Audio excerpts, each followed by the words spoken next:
where it happened and bring you the up-to-date information. Facing the evidence, a former Grand Rapids police officer in court today listening to testimony against him, what witnesses are saying in the case involving the death of Patrick Lyoya. And a warning involving a data breach at Michigan Medicine. How many patients have had their information exposed? But we'll begin with that school bus crash on I-94. Good afternoon, I'm Allie Hoxie. Chopper 7 flew over the area where that bus was towed away. MDOT tells us the school bus was involved in a crash on the highway near Detman Road. That's just past State Road I-27. Now, the crash caused long backups this morning. We have reached out to state police and we are waiting for an update. Right now, we don't know who was on the bus or if anyone was hurt. The crash has been cleared. Stick with Channel 7 and WXYZ.com for the latest. And for the first time since the death of Patrick Lyoya, we are hearing witness testimony in the courtroom. This morning, 4 men took the stand, including a forensic investigator speaking out in the case against the former Grand Rapids police officer charged in Lyoya's death. Witnesses, the prosecution and defense coming together for today's preliminary hearing after it was delayed twice. In court, the first witness spoke about being in the passenger seat in the same car as Lyoya 7 months ago during that traffic stop. He shared that after Christopher Schur stopped the car and ordered Lyoya out, he pulled out his phone and began recording because he, quote, knew something was wrong. The second witness, a 41-year-old Wayne Butler, described to the court what he saw just moments before the deadly shooting took place.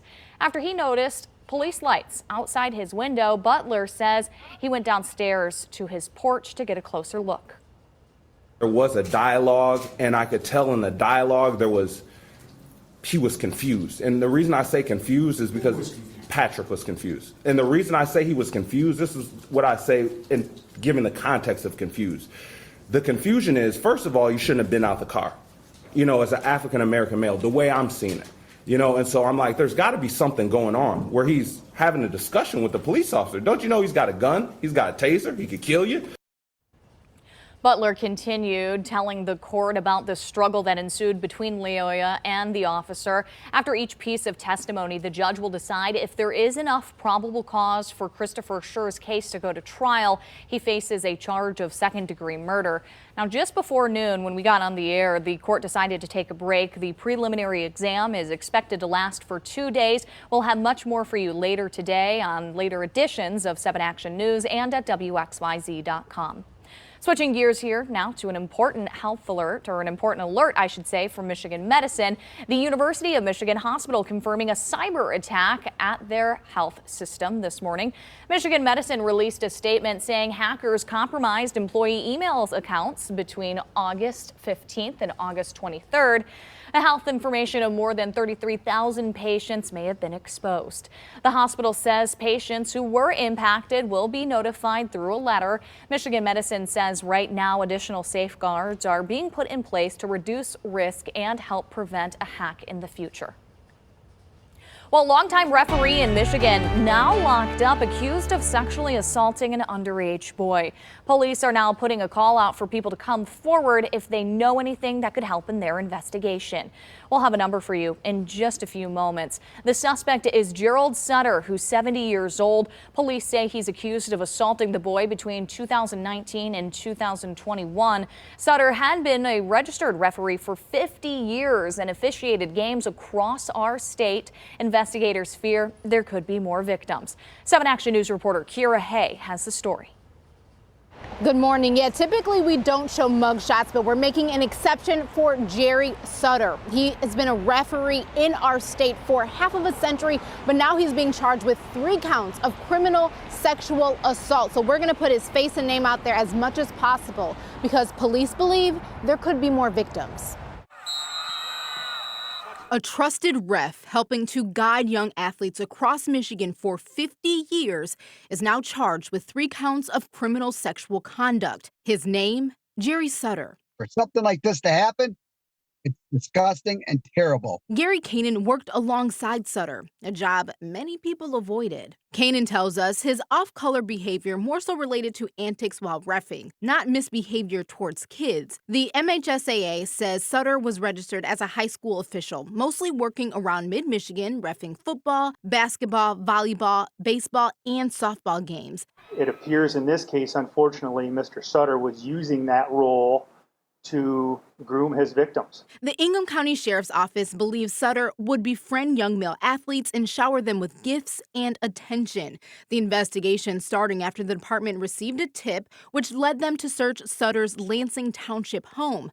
Evidence inside leaving investigators to believe more victims could date back decades. Our greatest priority is the safety of our participants and especially children. MHSAA Communications Director Jeff Kimberly says periodically the youth sports organization runs a background check on its refs, and Sutter's always came back clean. Kanan, who now refs in South Carolina, fears this will paint a bad light on a profession already in dire need of new recruits. This is a shock to the community. Police have created a tip line specifically for this case. We're going to put that number up on your screen. If you are a victim or if you know anything that could help police, you're asked to call 517-676-8440. Again, that's 517-676-8440. I'm Kiara Hay with 7 Action News. Thank you, Kiera. Taking this live look now over Campus Martius on this cold day. Looks like we got a mix of sunshine and maybe a little bit of a shadow there from the buildings in downtown Detroit. Hallie, please tell me we're getting just like a tad bit warmer soon. All right, not today, but the weekend. Isn't that nice timing? This is why I like Hallie. Right? She always comes through for me. There you go. All for you, Allie. Anything, right? All right, well, today, unfortunately, we can't do any magic. It's going to be a chilly one. Temperature right now, 47 in Detroit. We are seeing just a few high clouds around the downtown area. 48 degrees, full sunshine for you in Ann Arbor, 45 degrees in Pontiac. Overall, it is a nice day in the sense that, yes, we have the sunshine. We just can't get those temperatures up too much. We'll be in the low 50s for highs today. So we're looking at high pressure overhead. That high pressure will bring us dry weather today. We look at the winds, much better off today versus yesterday. We had some strong winds yesterday. Today, only about 5 to 10 out of the east. So temperatures by 5 o'clock in the low 50s. I think that's really where we're going to stall out in the low 50s. We'll see 40s as the sun sets. It's another chilly night, but again, hopeful for maybe a little bit of a warm up in your 7-day forecast just in time for the weekend. Sounds good. Thanks, Hallie. Well, despite the increases that we have all been facing due to inflation, some are saying that the economy is on the upswing. Today, America's gross domestic product report shows the economy grew 2.6% in the third quarter. The GDP numbers were better than what economists expected. ABC's M. Wynn has the latest from Washington, D.C. The U.S. economy grew at an annual rate of 2.6% in the third quarter, better than economists expected, according to the gross domestic product report out today. This new snapshot of the American economy is a sharp reversal from the last 2 quarters, where the nation's GDP shrunk 1.6% in the first quarter and 0.9% in the second quarter. One definition of a recession is 2 back-to-back quarters of economic declines. However, the body that oversees and officially calls whether or not we're in a recession looks at additional factors.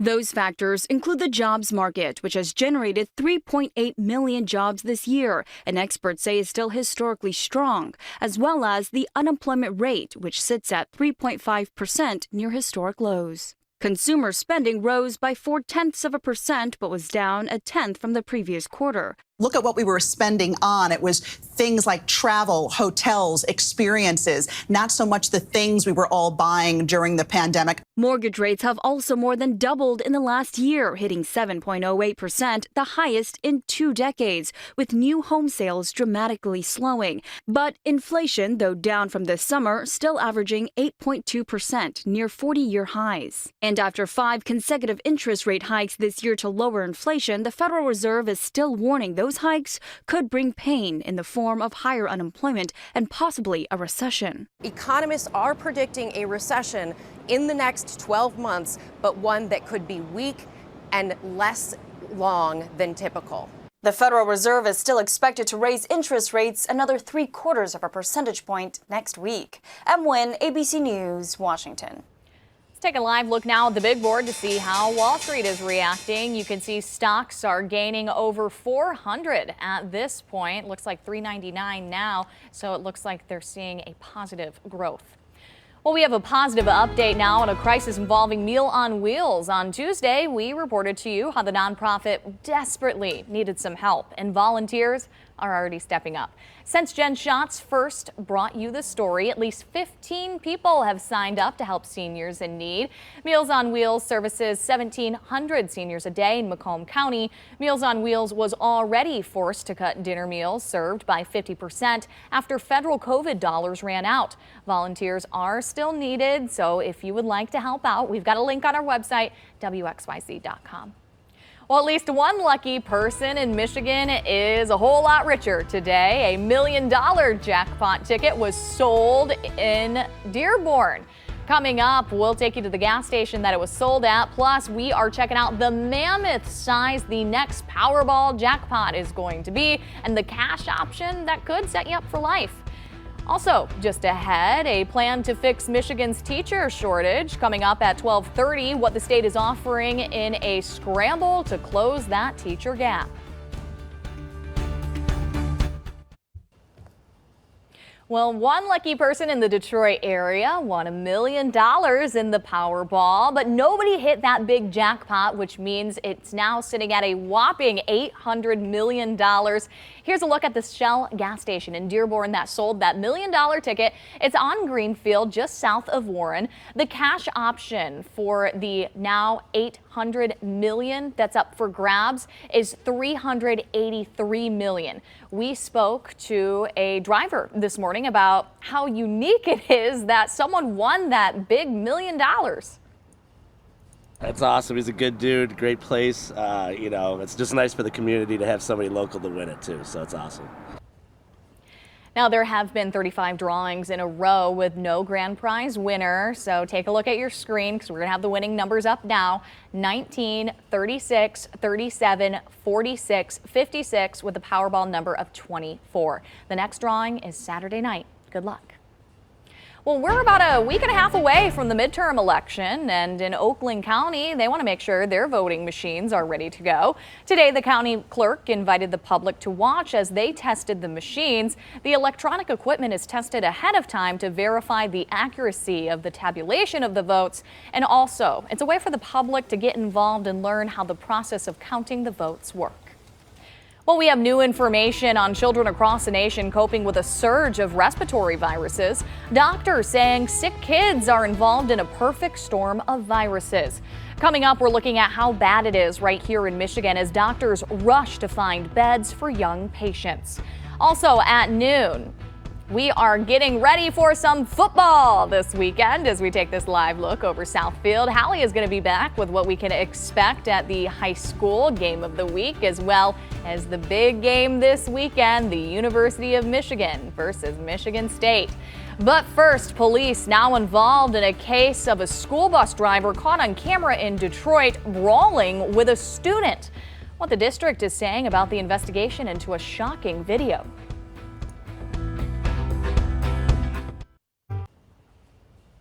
Well, a contract bus driver for Detroit schools is off the job.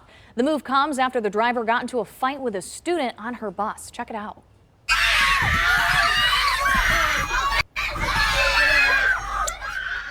The disturbing video was shot by a 12-year-old student on the bus Tuesday. It's not clear what caused the fight. The Detroit Police Schools Community District Police Department is investigating the case. Well, hospitals all over the country are reaching capacity as they have high levels of beds that are filled with kids. The American Academy of Pediatrics says doctors across the nation are dealing with the perfect storm of viruses.